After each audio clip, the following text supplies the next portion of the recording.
Welcome everybody to the Heart Health Lecture Series, which is part of our Center for Prevention of Cardiovascular Disease at NYU Langone Health. Next slide. I'm Dr. Dennis Goodman. I'm a clinical professor in the Department of Medicine and Cardiology and part of our prevention team. And I'm also Director of Integrative Medicine at NYU. So we started this series several years ago. I'm very proud to say that it's doing extremely well and we have a great audience participation. And so we want to remind you, I think you all know this now, if you have a question, you can go to the QA box and you can type in your question.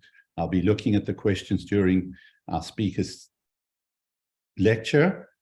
We have a lot of questions that are already sent in, so I'll do my best to get to as many questions as possible. Next slide. So we're going to take a break for the next few months. We call it the summer hiatus, and we'll resume our lectures in the fall of 2023. Please keep in touch with us. If there are any topics you'd like me to address, we can organize that. So send us an email. Next slide. So as you know, I've been very focused on what I consider prevention, and specifically in the cardiovascular space. And so part of my four-legged stool are the topics of nutrition, and that includes supplements where appropriate, exercise and flexibility, sleep, and stress management. Next slide. And since 2015, we've had over 50 lectures, and many of them, and most of them, in fact, are related to topics that are broadly under the topics that I just mentioned. So we've discussed once before the microbiome. We're going to do it again today because we haven't done it for several years. But we also discussed sleep, blood pressure, diabetes, stress management, whether you should take an aspirin, thyroid disorders, inflammation, cholesterol, air pollution, vascular disease, oral hygiene, CBD oil. So many of these topics, as they become outdated, in terms of the lectures that you had, then we bring the speakers back and we give you an update on these topics. And so you're going to hear that today when it comes to the microbiome. Next slide. So we're very proud of the fact that now the lectures are recorded. Many of them are available on YouTube. And if you take your telephone right now and you go to your photo, you can actually get a photo of this Q code here. And you can actually get a link directly to the Heart Health Lecture Series on YouTube. So if you don't have time to do that now, next slide. You can keep in touch with us through the website. And there's our email address. Could you go back one, Anya? I just wanted to mention something which I'm so proud of. We've had over 93,000 views of these lectures that we've been putting on for the past few years. So it really is a popular way. If you miss a talk or you'd like to go back and get one of our topics, then you can go into the YouTube and you can get the lecture. Next slide. Next one. So it's a great pleasure for me today to introduce our guest speaker, Dr. Lisa Ganjhu. She's a clinical associate professor of medicine at NYU Langone Health in the Division of Gastroenterology and Hepatology, which is liver disease. Her practice is at the faculty practice group of NYU Langone Health Ambulatory Care on the West Side. Dr. Ganjhu is a graduate of New York College of Osteopathic Medicine. She trained at Albany Medical Center, where she completed her internal medicine residency and gastroenterology fellowship. She completed an advanced fellowship in liver disease and transplant medicine at Mount Sinai Medical Center. To better understand complementary and alternative medicine, she completed an integrative medicine fellowship through Albert Einstein College of Medicine, Continuum Center for Health and Healing. She holds boards in internal medicine, gastroenterology, obesity medicine, lifestyle medicine. Her practice is primarily general gastroenterology, hepatology, and endoscopy. Her focus is on preventing and managing obesity-related gastrointestinal and liver disorders. Through her clinical practice and experience of over 20 years, she has guided her patients to gastrointestinal and liver health with education and implementation of lifestyle intervention. Dr. Ganjhu, it's a pleasure to have you on. You're one of our stars at NYU. We're really delighted to have you to come and talk about a topic that is really hot out there. And a lot of people have got questions about it and are very interested in it. And so we're delighted to have an expert at NYU that can talk about it and cover the topic today of microbiome, improving your health through your gut microbiome. Welcome. Thank you for that wonderful, the wonderful invitation. I'm very excited to speak to the group, and you guys have done such phenomenal work. I look forward to working with you guys more in the future. So, as Dr. Goodman has mentioned, I'll be talking about the gut microbiome. I will be touching on several aspects of the microbiome. If we were to, go over what the topics we're going to be talking about tonight or today is how do we protect our microbiome by taking antibiotics and how to generally keep our microbiome healthy. We'll talk about diet and lifestyle choices that keep your gut healthy. And we'll talk about the ways that the microbiome can actually affect our mental health and weight loss or weight management. So some of the questions that I'll be reviewing today these are most commonly or the frequently asked questions that I have in my own practice is what is the microbiome? What can change my microbiome? How do I protect my microbiome? How does the microbiome affect health? What exactly is a probiotic? What is a prebiotic? What's a postbiotic? Should I take a probiotic? Are probiotics good for your general health?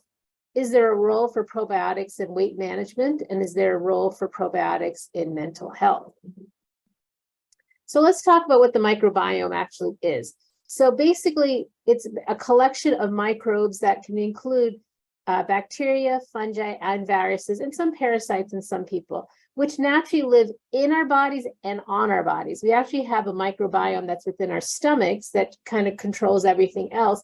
But we do have a layer of microbiome on our skin, which keeps our skin healthy as well.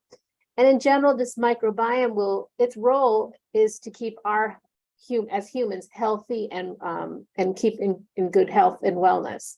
They protect us against pathogens. They help our immune systems develop and maintain general safety, and also enables us to help to digest food and produce energy. Some of the things that we are exposed to in general, in our general day-to-day life can definitely impact how our microbiome survives. And most commonly, especially living in New York City, air pollution, if you're on antibiotics, if you drink a lot of diet soda, stress, what you're eating, some of the heavy metals that we're exposed to, the other pathogens, the pesticides in our food or in our vegetables, or if we're out and about. All of those things can affect our microbiome because they're generally basically an antibiotic. So if we were to talk about what our microbiome or the microflora is, we have 10 to the 13 counts of microorganisms within our bodies, and each one of those organisms have different species. So there are actually more genus of bacteria within our bodies than our own cells. So they really dictate a lot of how do we keep ourselves healthy. And as we move down from our stomach to our colon, the amount of microorganisms actually increase. We actually do have some bacteria in our stomach. As we move down into our small bowel and the duodenum, the number of bacteria actually increases.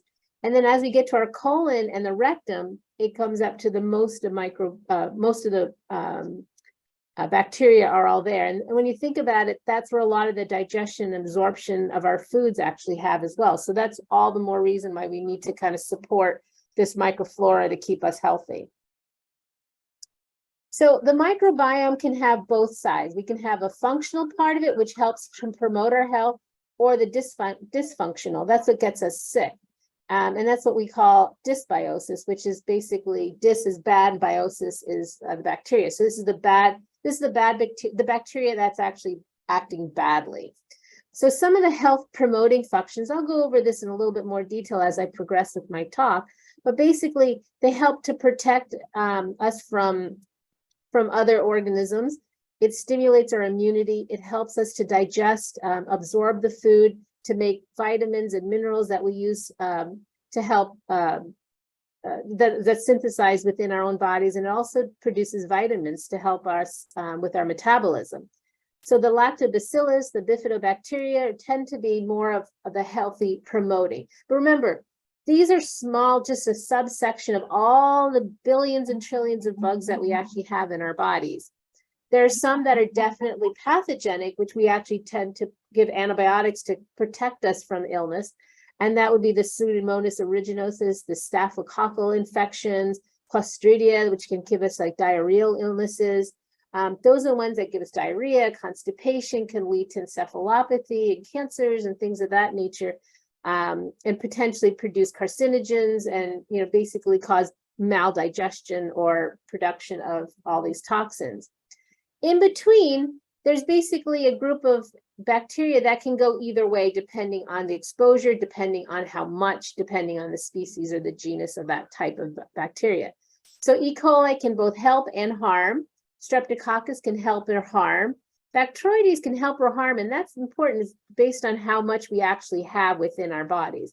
So it's hard to kind of map this all out. It has been done, but again, it's information that's still very novice, that we're not quite sure what to do with that information. So trying to map out our microbiome is a new function that we're able to do in some research firms, but in general practice, to have your microbiome or your stool microbiome analyzed, we're not quite sure what to do with that information. So it's not necessarily worth your while to pay that extra money to get that done.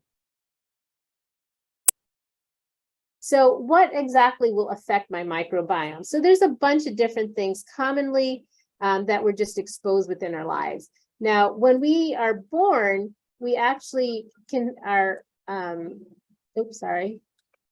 when we're born, we have basically a sterile GI tract. And it's the birthing process that actually affects what our thumbprint of microbiome is actually going to be. And they actually mimic the birthing process. Like for most children that are born vaginally, most of the microbiome is vaginal flora. Essentially, you're just inoculating the child as the child comes out. There is some studies that say that children that are born with C-section have a slightly different microbiome, but as with time, things kind of equal out and balance. Even within the first month of life, there's a lot of changes. And on the slide on the left can kind of tell you, as we age, how the predominant bacteria kind of changes with time. And that time could be related to antibiotic exposure, probiotic exposure, the diet, where the person's grown up, who the person lives with. So there's a lot of variability. It's a very hardy group of bacteria that helps us stay healthy. But on the other side, a lot of little things can tip it off. And your GI tract will tell you when that's kind of tipped off. Pharmaceuticals, specifically antibiotics, some antidepressants can affect the microbiome.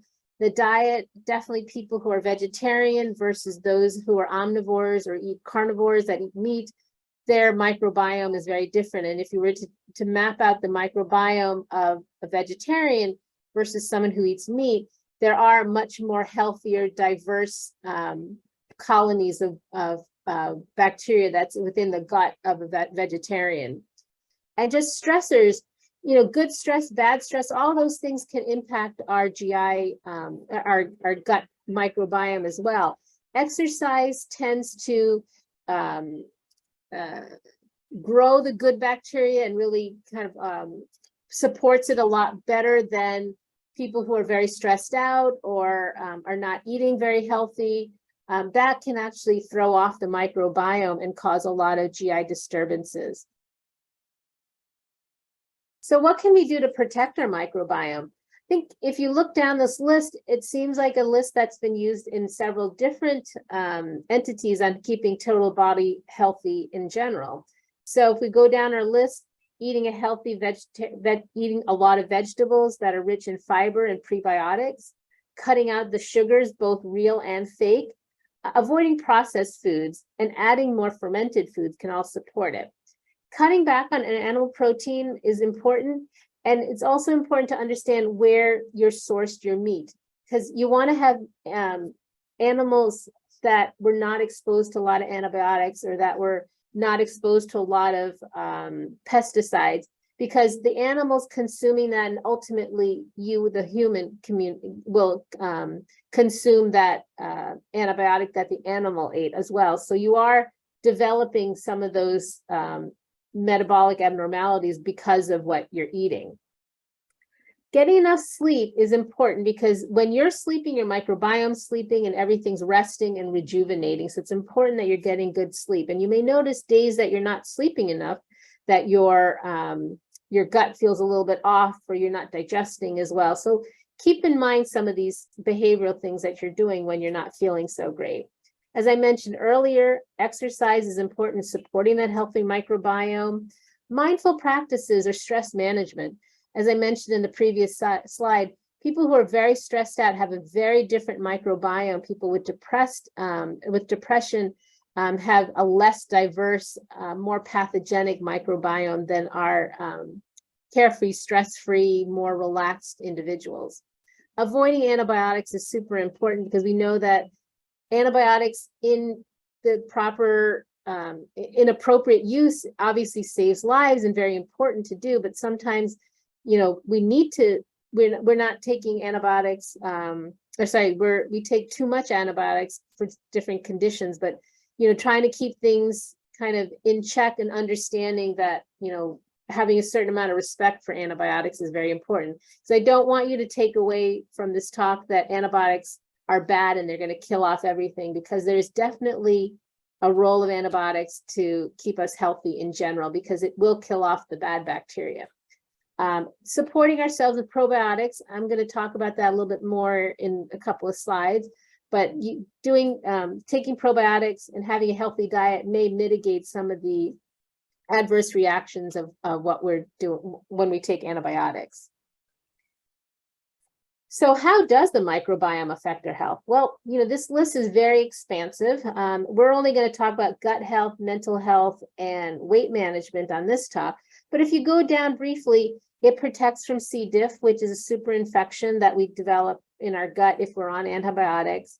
Necrotizing enterocolitis is a condition that happens in preterm infants. Antibiotic-related diarrhea, because remember, antibiotics, when we take them for an infection, not only does it kill the bad bacteria, but it also kills off the good bacteria, or our microbiome, which protects us and gives normal bowel movement. So sometimes the antibiotics itself can cause diarrhea.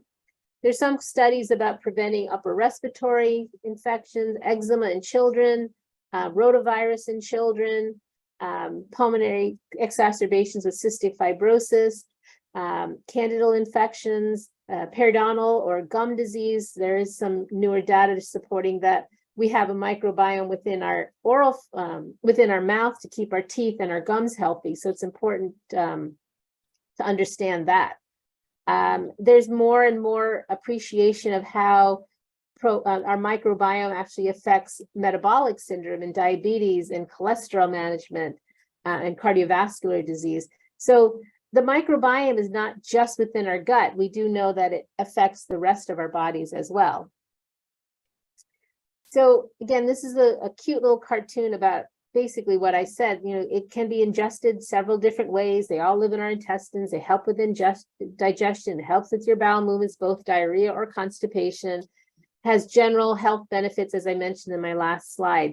And it also kind of is our own defense mechanism. Sometimes our microbiome protects us from the bad bacteria that kind of break through within our gut or within our skin. So let's define what a probiotic actually is, and a prebiotic and a postbiotic, which is something that we're just new learning. So a probiotic, by definition, are live organisms, when administered in adequate amounts, confer health and benefit on the host, which is very important. And this is when I ask my patients, when my patients ask me, should I stay on a probiotic? I ask them, are you feeling better or are you feeling worse? If they're feeling worse with that probiotic, then they need to stop that probiotic, because that probiotic is just not helping them. They should generally feel gut healthy or gut happy when they are taking a probiotic. A prebiotic, on the other hand, is what helps to support the probiotics. So these are basically the food and basically supports our probiotic or helps our microbiome. postbiotics are basically the byproducts of what the probiotic makes. So remember I mentioned that the probiotic helps to make vitamins, it helps to make short chain fatty acids, helps to support all of our other functions. So if you think of it as kind of the sum of the equation is what the postbiotics are. That basically supports our whole total body as the probiotics do the work. So this is just a micro environment that's helping our general health. So what are some of the prebiotic foods? So these, again, as I mentioned, are foods that support our microbiome. They are short chain fatty acids, inulin, resistant starches, gums and pectins, and fructooligosaccharides. These are part of what we call foods that are within our FODMAPs, which we'll talk about a little bit later. Basically, FODMAPs is the acronym for fermentable oligosaccharides, disaccharides, monosaccharides, and polyols, which are sugars. These are all basically short chain sugars that are not absorbed within the small bowel and sometimes can cause some bloating. And a lot of times people with irritable bowel syndrome are advised that they take a low FODMAP diet, which means they try to minimize these foods. So this is where it gets a little confusing and you have to kind of understand that we're all completely different individuals, because some people can take these types of foods and not get bloated and feel fine. It supports their microbiome, but there's some people who can't eat these foods because it causes a lot of bloating, because these are, again, they're doing their job. They don't want to be absorbed within the digestive tract. They're helping our microbiome. So it's a little confusing to kind of understand in the short time that we actually have. But if you have irritable bowel syndrome, a lot of times people they'll tell you to stay off of these types of foods. So they'll say go on a low FODMAP diet. So it means foods that are lower in all of these types of foods. And that helps a lot of times with diarrhea. It can help with bloating and help with gas production. So this is kind of an important therapy that we use with patients with irritable bowel syndrome. So some of the probiotic foods that we eat are basically the fermented vegetables. So again, culturally, we all have different types of vegetables. Fermented vegetables, like in Germany, they have, or in Europe, they'll have sauerkraut. In Korea, they have kimchi, dill pickles, sour pickles, cucumber pickles. All of those count as probiotic foods and good for digestion. Fermented dairies commonly are yogurt, kefir, buttermilk, even soft fermented cheeses. Fermented soy would include tempeh, soy, natto, which are very common in Asia as supplements to their foods. Fermented green tea, which is kombucha, also helps with digestion and kind of helps to kind of support our microbiome.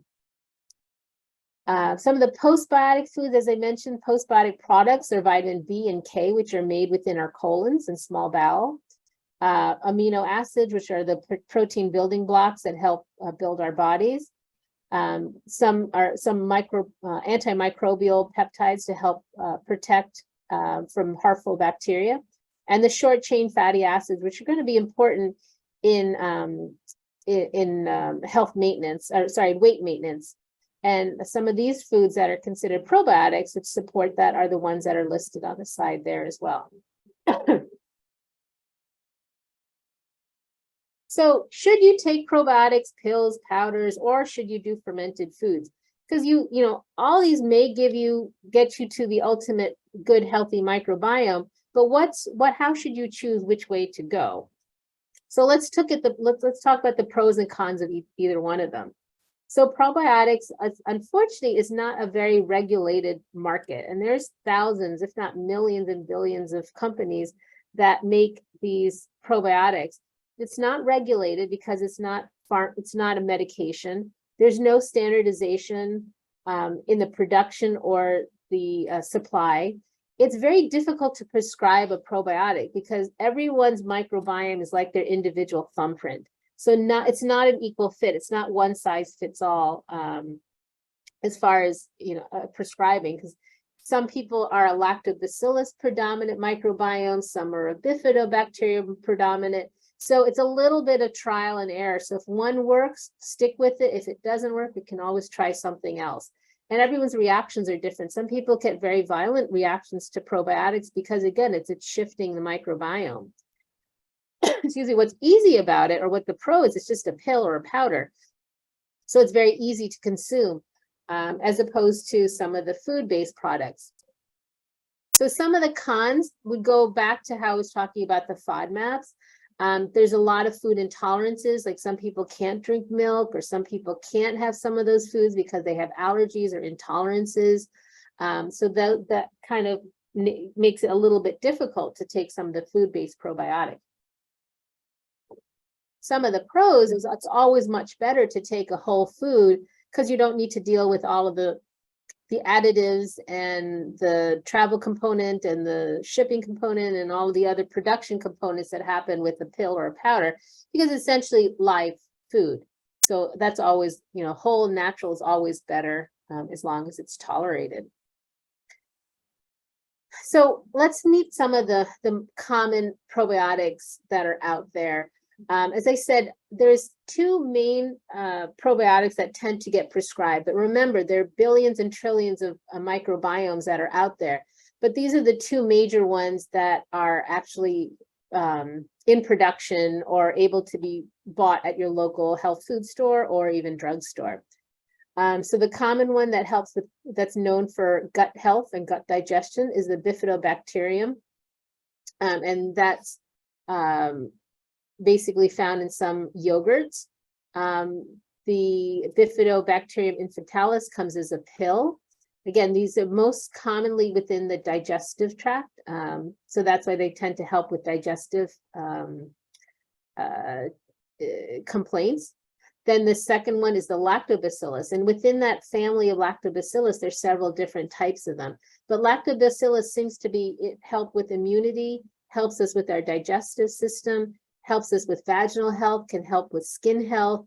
There's some role in oral health. And Saccharomyces boulardii, which is not a bacteria, is actually a yeast, has been shown in some studies to help and prevent antibiotic-associated diarrhea. So it's something to consider if you're going to be put on antibiotics, to consider taking Saccharomyces-based probiotic. And most of these can be found in your local pharmacy or health food store. So the next question you want to ask yourself is, do I need to take a probiotic? Is it something that everyone's supposed to be taking? Well, ask yourself, how are you feeling? If you're feeling fine, you're not on any antibiotics, you're not taking anything that's upsetting your stomach, you don't actually think about your gut, which is the definition of what gut health is. If your gut is healthy, it's doing its own thing. You're not thinking about it. You're not thinking about the digestion. You're not questioning it. Whatever you're eating is not causing any bloating, not causing reflux, and you're not really noticing your digestive tract. That's the definition of good gut health. And no, do not take a probiotic. And in my recommendation, don't even play with probiotics, because taking a probiotic will definitely throw off that healthy microbiome. What's happening within your body is a perfect symphony of activation of all the bacteria in your body. Everyone's working, everyone's doing their job, everyone's producing. It's a happy euphoria of a microbiome milieu. Now, if you're not so happy, then you have to think to yourself, what's bothering you? Is it basically constipation? Is it diarrhea? Are you feeling bloated? How long has this been going on for? Is it after being, after a stressful night of work or stressful time in your life, or even happy times? Like if, say, you're celebrating your birthday and you're eating a little bit too richly, or you're drinking a little bit too much alcohol, all those things, even though they're a happy stress, can also throw off your microbiome. And maybe kind of cleaning up your diet, getting more sleep, doing a more healthy lifestyle may help you get back to base. If there's a trigger, did it start after you travel? Did it start after having some gastroenteritis or traveler's diarrhea or belly, or you picked up a bug when you're traveling? then perhaps, or if you're on an antibiotic, all those things can kind of throw off your microbiome. And it's always a good idea to talk to your doctor about seeing what other methods can try to help you get back to base if changing your lifestyle is not helping. So what are some of the precautions when starting a probiotic food or powder or pills? Note how your gut's feeling. Remember, I mentioned if you're feeling fine and all of a sudden you're starting to take a probiotic, stop that probiotic. If you notice some increased bloating, if there's a change in your bowel habits in a negative sense, then you should definitely not start your probiotic. Or you should stop it. In some cases, there's a time that needs for the body to kind of get adjusted to it. So sometimes you may not feel 100%, but you may be feeling a little bit better. Just give it some time and go slow, especially with the foods, the fermented foods, the fiber foods. Don't like all of a sudden take, if you're only having like 1 or 2 grams of fiber and all of a sudden your doctor says you need to increase your fiber and they say you need to take 25 to 30 grams. Don't do that overnight. Do that very slowly and allow your gut flora, allow your gut to adjust to this extra fiber, because you're all of a sudden, they're not working to something, they're working very hard. So you have to give them time and be patient and slowly increase and slowly change your diet to a healthier one. Now, who are the people who should not take probiotics? This is super important because not everyone should be taking a probiotic. I say immune compromised patients because sometimes this extra bacteria can overwhelm them and make them sicker. Same as those with critically ill ICU patients should not necessarily be put on an antibiotic.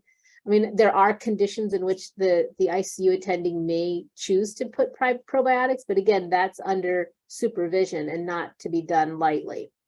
If there's central venous catheter, again, if these are ICU patients, you worry about super infections.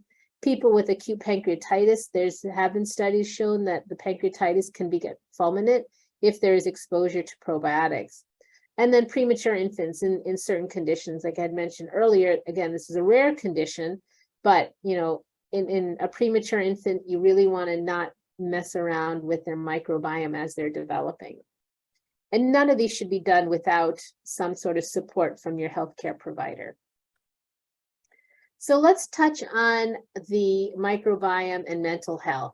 So there's a lot of new awareness of the gut-brain axis. So that's basically how the gut influences our brain and how our brain influences their gut. And there's this highway that's the hippocampus, pituitary, adrenal axis that goes along our vagus nerve that is controlled by hormones, cytokines, metabolites, and some of the neurotransmitters, so that there's a constant communication between our head and our gut.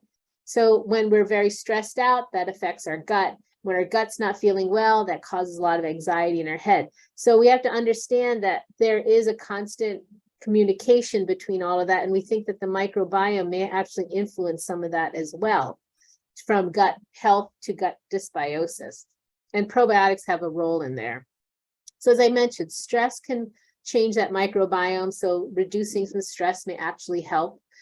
We know that the gut microbiome is actually different. There's a lot less diversity in people with depression and some other mental health issues. We know that people who have Parkinson's or other neurodegenerative disorders have GI complaints. Children with autism have definitely different gut microbiome and have a lot of GI issues. And having them on certain diets may actually help with some of those disorders. It's not the mainstay of it, but the thought is we do know that they do have some general GI discomfort and GI issues. There's a lot of evidence that probiotics may influence depression, but again, it's not ready for prime time. As I mentioned, Bifidobacterium and Lactobacillus are what most of the studies have been done with, and there is some studies to support Lactobacillus in helping with some mild depression. But again, looking at the general health in folks with a lot of anxiety and maybe low-grade depression is looking at their diet, looking at their sleep, looking at their stress level, because all of those will impact both their gut and their mental health. So this is a super busy slide, and I'm not meant for you to see and to understand that my next slide is going to simplify it. But this is just to illustrate how the microbiome influences our weight management and how there may be, not definitely, but maybe a role in obesity and weight management with the microbiome and manipulating it with probiotics. So there's a very famous rat study where, again, they had two mice. They had a fat mice and a skinny mice. And they noticed when they swapped the stools or gave fecal transplants to either one of them, the fat mice became skinny and the skinny mouse became fat when they got each other's stools. So we know that the microbiome may actually affect how our body metabolizes our weight. We do know that there's definite Firmicutes to Bacteroides ratio. In obesity, there tends to be a higher rate of the Firmicutes and lower Bacteroides. We know that shifting, that microbiome can actually shift just with 1 year of dietary change and weight loss with gastric bypass. That patient that was obese, definitely if you check their microbiome and you wait a year after they've changed their diet and after they had the gastric bypass and after they've lost their weight, there is a shift in the microbiome. We know that there's an altered bile acid metabolism, short chain fatty acid production, and metabolic endotoxemia. So we know that the microbiome affects all of those things, and those things actually, those three products affect how we metabolize our calories. We know that any alteration in the bile acid metabolism will disrupt lipid and glucose hemostasis, which will influence metabolic syndrome. Short chain fatty acids will affect satiety, or how full we get when we eat, by modulating our satiety hormones, leptin, peptide YY, and GLP-1. And for those of you who are taking Ozempic, the GLP-1 may sound familiar because it's the same substance that's affecting obesity and diabetes. And metabolic endotoxemia, we know that taking these toxins will increase inflammation and affect the microbiome and increase obesity. So some of the take-home points that I want to kind of hit home with are: eat a healthy whole food diet, add fermented foods, again, do all of, and maximize with colorful fruits, vegetables, and fiber, but go slow and advance as tolerated. Minimize or eliminate processed foods, artificial additives in your diet. So again, going back to whole healthy foods. Exercise, manage your stress, do mindful practices, whatever it takes to kind of get your stress in check. Add a probiotic only if you need it. Trial and monitor your symptoms, and if there's no improvement, try another species or a probiotic. So I'm going to leave time for Q&A because I know that there was quite a bit of questions that came up beforehand, and I thought I would stop a few minutes early just so we can hit all those questions, because there were some great questions. And I want to also say thank you to Dr. Goodman and Anya for inviting me to speak to you guys. And it was an absolute pleasure and honor to be able to share some of my thoughts on probiotics and the microbiome with all of you. Dr. Ganjhu, that was a fabulous talk, and really with a lot of practical suggestions. Thank you so much. And I really appreciate you coming to talk with us. I've got some questions from people that are listening today, and I want to just try to go through some of them. And you can give us a short answer, and we can see if we can get through most of the questions.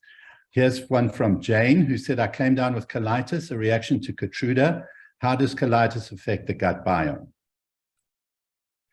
So colitis basically is inflammation of the colon, and Keytruda, if Dr. Goodman, you could help me, that I think it's an immunotherapy, right? Right. So like any of those types of anything that's again immune modulator will affect generally your immune metabolites, and I think generally that might affect the microbiome, but colitis can be caused from a lot of different things and may not be related to the microbiome itself, and could be related to the medications, could be related to what's happening in general.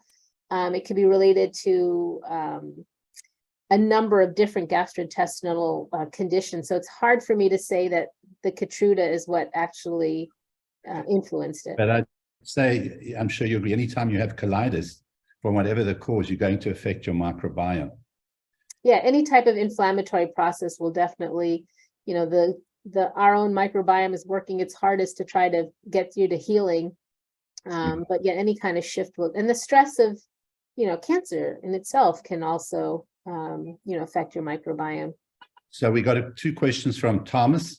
One is, does the brain have a microbiome? I think you've answered very well how there's a real relationship between the gut and the brain. The brain itself does not actually have a microbiome, but it works very closely with the microbiome. Thomas, your other question is, do over-the-counter oral probiotics make it through the acid in the stomach? That's a good question. Are they degraded in any way, these bacteria? Well, a lot of times these probiotics may have a delayed release, so they're in a capsule, so they kind of protect itself, and the capsule will open in the small bowel where it will work. Sometimes you do need some acid to kind of pre-digest, especially if you're going to have probiotic foods, because there's a purpose for everything within our digestive tract, and there's a purpose of all of the acidity, the alkalinity of our GI tract is there purposely for as food goes down our bodies to digest. Okay, one of our audience asked about constipation, saying exercising, lots of water, eating lots of vegetables, eating sauerkraut, psyllium, still having constipation. I think the important thing is to see your doctor and see what may be causing it. I think that's very, very important. I found, I don't know if you've had any experience, but once you've ruled out anything sinister causing constipation, you're trying all the regular methods. I've used aloe, and I found that very helpful in some of the patients. For whatever reason, aloe tablets just seem to help with constipation. I don't know if you've had any experience with that. Yeah, no, aloe has been used for generations for constipation. It's actually one of those healing types of vegetables or plants. But constipation in itself is actually quite complicated. It's not just what you put in your body and the colonic motion, but there are pelvic floor dysfunctions that can contribute to constipation that should be looked into by your gastroenterologist. Okay. Thomas asked again, he said you mentioned meat and how it can affect the microbiome. What about fish? Does fish in general have a positive effect on the microbiome or no effect? Well, I think just like meat, fish, you need to know where it's sourced. Unfortunately, our oceans are getting more and more polluted with plastics, and we're winding up, it's in the fish and then it's in us. So, same sort of thing, you should know where you're sourcing your food from. And I say that not just exclusively to meat and fish, but even our vegetables. They've got the dirty 12 or dirty 13 or 15, I can't remember now. But there are certain foods that we really need to make sure they're organic versus not, just because of the pesticides that are in and on it. And that, again, remember, pesticides, any of those fertilizers and all those can affect our bodies too, if they're in our foods. Estes said that she said she's 74. She recently became lactose intolerant. She's been taking lactose pills when she eats dairy, and she wants to know if using a probiotic with lactobacillus may help her. It may. It's, again, a lot of these are trial and error. Sometimes we lose that digestive enzyme to make the lactase. That's what makes us a lactose intolerant. So you can try a probiotic and see if that helps. Otherwise, either avoiding dairy or having the lactate pills, or having like the products that are already lactated, like lactated milk, ice cream, or yogurt. What do you think about digestive enzymes in general? Do you think they're helpful for some patients? Well, it depends on those people, because ideally, if you've got a healthy pancreas, you should not need digestive enzymes, but a lot of times we do things before we eat to kill off those digestive enzymes. The classic thing is before you start eating, a lot of people just take a big glass of water, and all you're doing is washing all those digestive enzymes down before the food has a chance to be affected by those enzymes. Okay, fantastic. Let me take some of the questions that people sent to us. I'm sorry, there were so many other questions that came up. One of the things that I can tell you is this recording will be up in a few days' time in YouTube. You'll be able to go through the lecture and you'll find out a lot of the questions were actually answered during the talk. I also want to give a special thanks to Anya Coates, who helps with these programs, and you can always get in touch with her through the website that I gave you, the email that I gave you. And if you've got a question or there's something that wasn't covered, we're happy to get back to you. So do you recommend to do an analysis of the gut microbiome in people who come for a preventative checkup? And maybe we can keep the answers short so that I can try to get through as many questions as possible. Okay, so no, I would not recommend it. Again, it's not done in general labs. It's done in certain specific labs that are hard to do. You do get, it spits out a lot of your, it'll do the whole genus of all the microbiome, but we don't know enough to do anything with that information. So it's still too early. And there is a lot of research that's going into it. So it should come out, I'm not sure when, but people are looking into the value of doing this. But right now, at this moment, we don't know what to do with the information. So I would say, no, I don't recommend doing that. Okay, next question. During a recent colonoscopy, I was told I had H. pylori. I have not taken the antibiotics prescribed. What are the consequences of ignoring that advice? Oh, so a couple of things. So I think the person must have had an upper endoscopy, because H. pylori is usually biopsied within the stomach, not in the colon. And it's important to get rid of the H. pylori, because H. pylori is actually considered an WHO carcinogen, because people with untreated H. pylori can develop gastritis, ulcers, malt cancers, gastric cancer. So if you've been diagnosed with H. pylori, I absolutely would highly recommend that you follow your doctor's recommendations to take those antibiotics. So that touches on this question of gut health and cancer, and a lot of stuff still not known, but any thoughts about that? Well, as I mentioned, again, this is a bacteria that is in our stomachs that can potentially develop gastric cancer. So that's one way the microbiome can actually influence cancer growth. But there's not enough data, and there's a lot of research going into gut health and cancer. But I think if you have a gut healthy diet, in general, that's usually a healthier diet to prevent cancer in general, because you're not exposing yourself to the trans fats or charcoal meats and things like that we do know that increase your risk of cancer. I mean, so many of the things that we recommend for prevention of cardiovascular disease are helpful for prevention of all sorts of chronic diseases.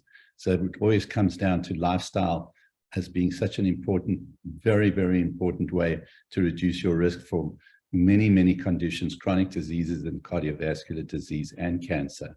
Next slide. I've been diagnosed as having post-infectious IBS, that's irritable bowel syndrome. A low fermentation diet has been recommended. How will this help? And I think you touched on that with a FODMAP diet, but any other thoughts? Yeah, so post-infectious irritable bowel syndrome is a condition that will happen to people after they've gotten like a gastroenteritis or a traveler's diarrhea or traveler's infection. And it's fairly common, especially in people who may have been in a stressful event when they got sick. And that the thought is this irritable bowel syndrome develops because the microbiome has been disrupted.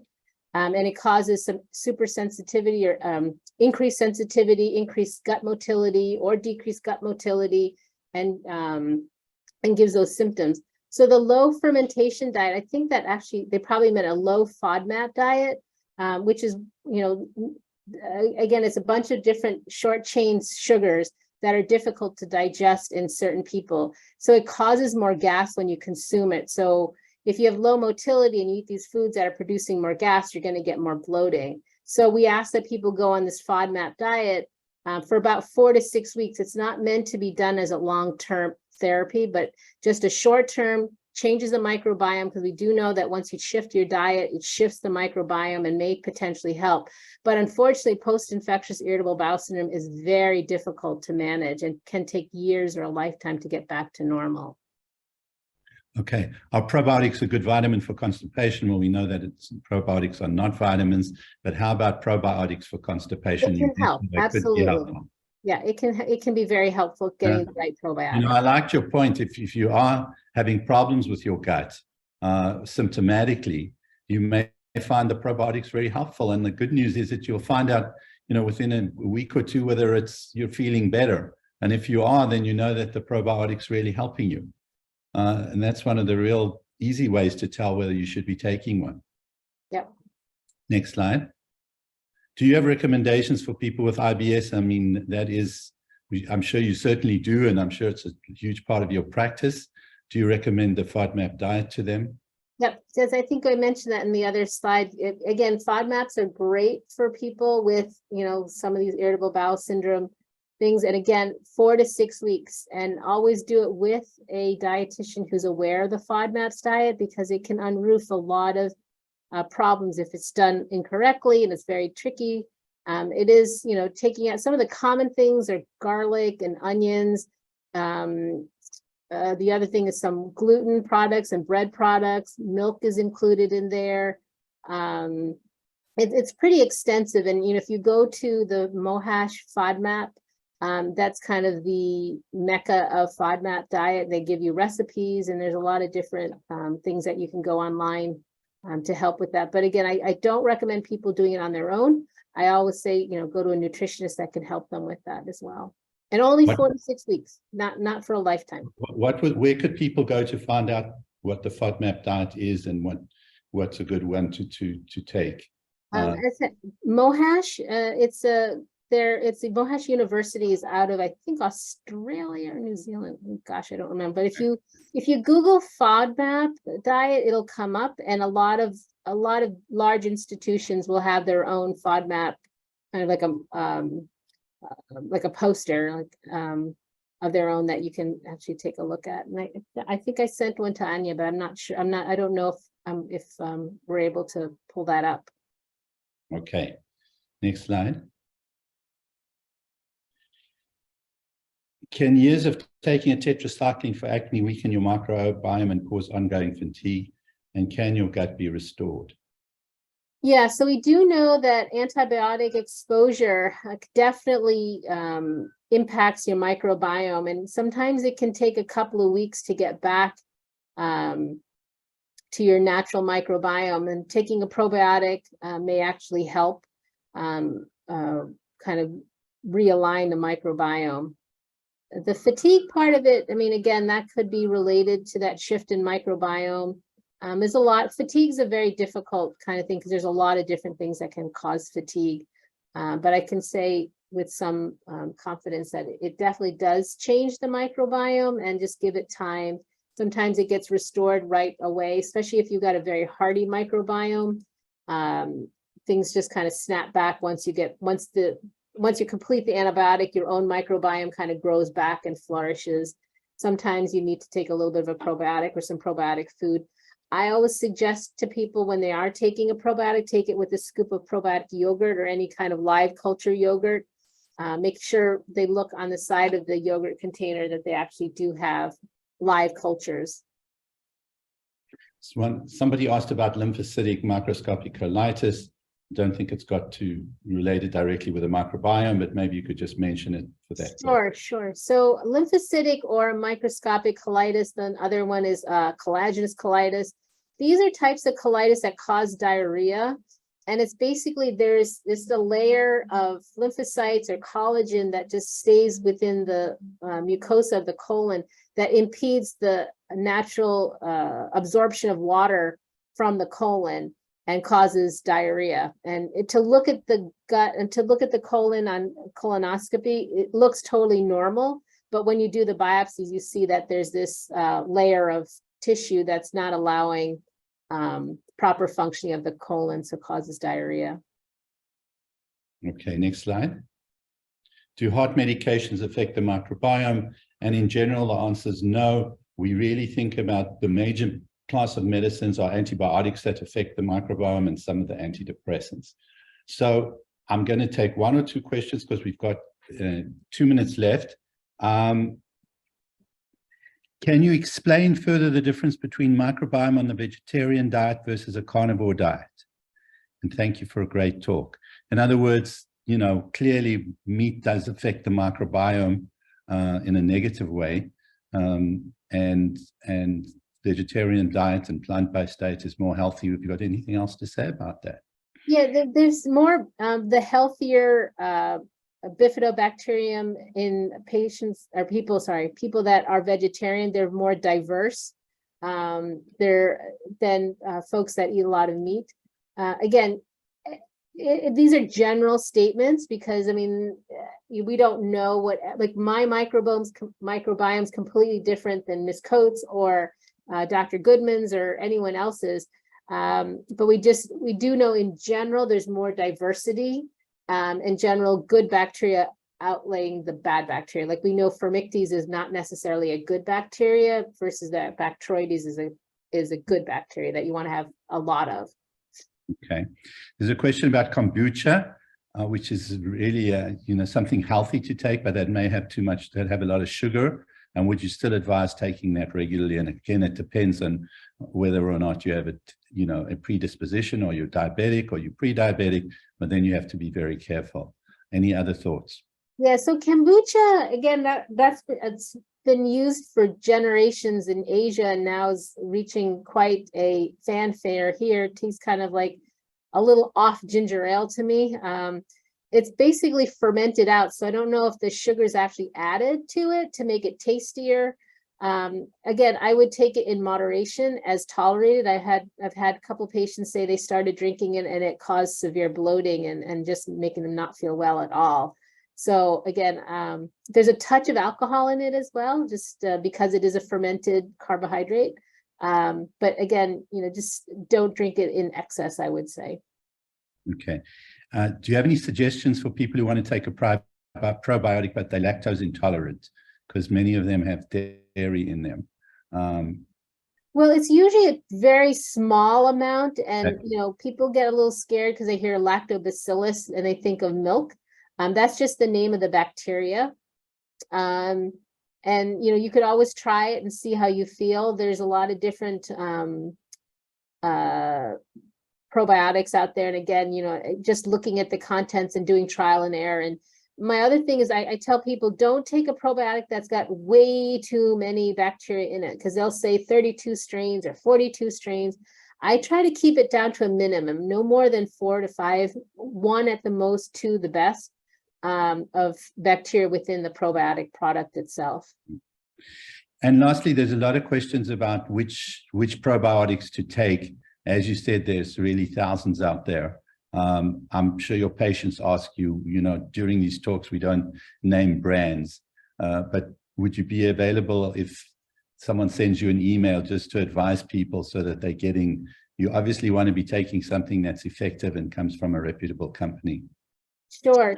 I mean, I think a lot of times I'll just mention things that there are studies that support it. There are some studies that support Align is a good product for digestive health. VSL3 is another one that there's been a lot of studies with people with irritable bowel syndrome that's very supportive. Saccharomyces or the Floristore product is there, again, study that show that it helps with antibiotic related diarrhea. Culturelle is very common for vaginal health or skin health. What's the other one?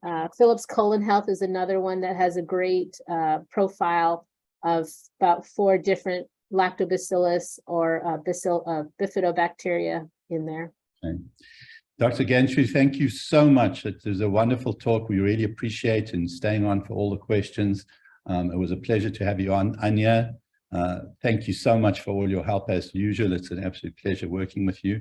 I want to wish you all a good summer. I'm sure that we'll be working on getting some great talks going again after the summer.